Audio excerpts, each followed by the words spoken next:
The FCC has finally released the unedited version of CBS's 60 Minutes interview with Kamala Harris. President Donald Trump launched a lawsuit against the network in the final days of the presidential campaign. He argued that CBS's editing of a Harris response had given her an unfair advantage. The issue started when two different portions of Harris's answer to a question about Israel were aired on 60 Minutes and Face the Nation.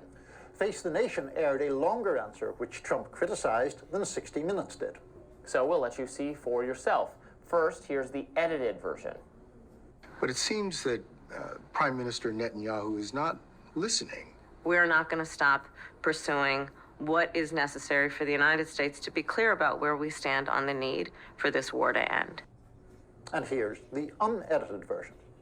But it seems that Prime Minister Netanyahu is not listening. The Wall Street Journal said that that your administration has repeatedly been blindsided by Netanyahu. And in fact, he has rebuffed just about all of your administration's entreaties. Well, Bill, the work that we have done has resulted in a number of movements in that region by Israel that were very much prompted by or a result of many things, including our advocacy for what needs to happen in the region. And we're not going to stop doing that. We're not going to stop pursuing what is necessary for the United States to be clear about where we stand on the need for this war to end. Trump responded to the release, writing in part, CBS and 60 Minutes defrauded the public by doing something which has never to this extent been seen before. CBS should lose its license and the cheaters at 60 Minutes should all be thrown out and this disreputable news show should be immediately terminated. Here's Trump critiquing Harris's answer during the campaign trail. 60 Minutes, she interviews, she was so bad. She gave an answer. This never happened to me. Why does it happen? She gave an answer that was so bad that they changed it. They took it out. So there it is, the edited and unedited version. So for my money, I do think they should not have edited it that way and showed that answer. Really?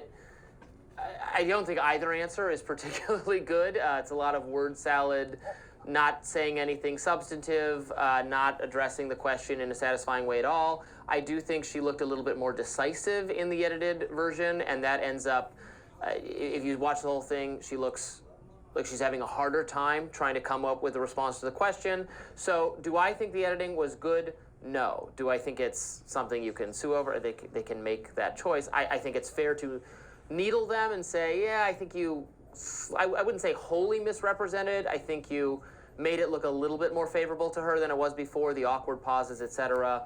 But there's nothing to sue over. I actually disagree with your characterization of it. I thought that her answers in both cases were average, unexceptional. I'm, as you're well aware, not a big defender of the Biden-Harris administration's policies in that part of the world. Also, it's just impossible to defend. It was clear Netanyahu was not interested in doing what the U.S. wanted, what Biden was telling him to do. Right. And she couldn't say that, so she just didn't know what to say. Right.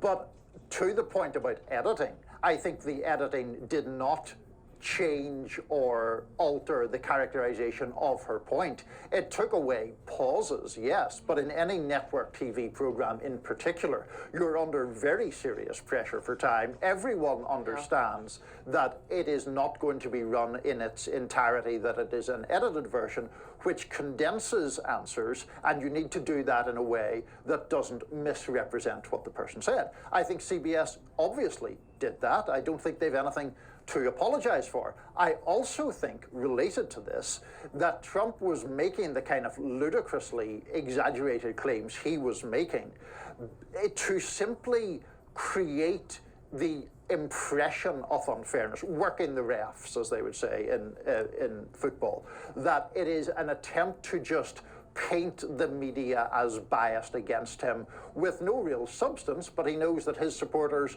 are ever eager to lap that stuff up, and so it was another attempt to do it.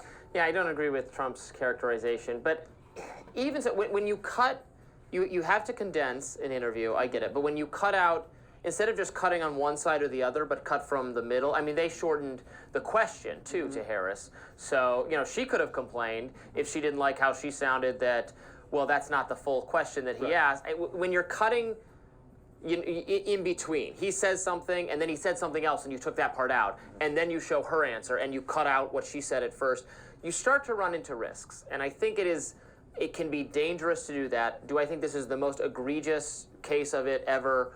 No. But even, the decisions to take out the pauses, well, everybody sounds smarter if you do that. I mean, that could be for Joe Biden.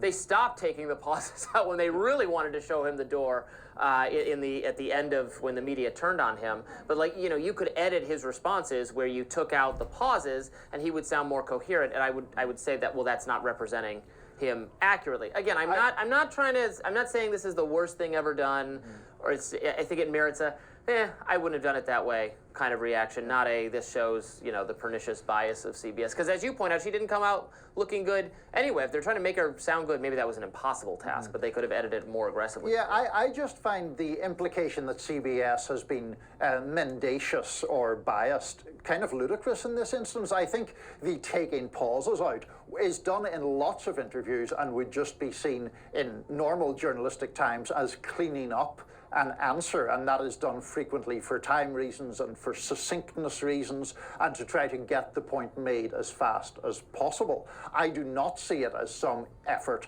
to aid Kamala Harris. Even if Trump wants to make that argument, I note that he, for a start, refused to do a 60 Minutes interview. If we're talking about word salad, we could be here all day citing Trump speeches or remarks in which he made basically no sense. And furthermore, to go that extra step that he goes and argue that CBS should lose its license. I mean, it's just an absurd. Yeah, we don't agree with that. But this is why podcasts are the future. No editing, hours of talking, you just hear, you don't have any thumb on the scales kind of editing. There is a value to that format. There is, but just finally, Robbie, one point that I do want to make on this segment is that I think that the worry from a journalistic perspective is also about corporate bosses bending the knee. Paramount, CBS's parent company, is trying to expedite a merger with Skydance. There's some suggestion that they're going to settle Trump's suit to do that. We've already seen the Washington Post back out of the endorsement at Jeff Bezos's behest. We have seen ABC settle a defamation suit that they probably could have survived or at least had a much lower award in. Facebook's a different thing, but at abandoning fact-checking. I think there's generally that fear that corporations are wanting to cozy up to this president to the detriment of legitimate journalism. Well, if all it is releasing the unedited transcript or the unedited interview, I think that's okay. I don't think suing media outlets is generally the right way to go, even when the coverage, I agree, is unfair or biased. Private individuals, private companies have the right to characterize things in ways that I think are false, unless it really does cross the line into libel or slander, as you can argue it did in the George Stephanopoulos case, or they argued it did, and that's why they chose to settle. But we shall see. Next up, Joe Rogan.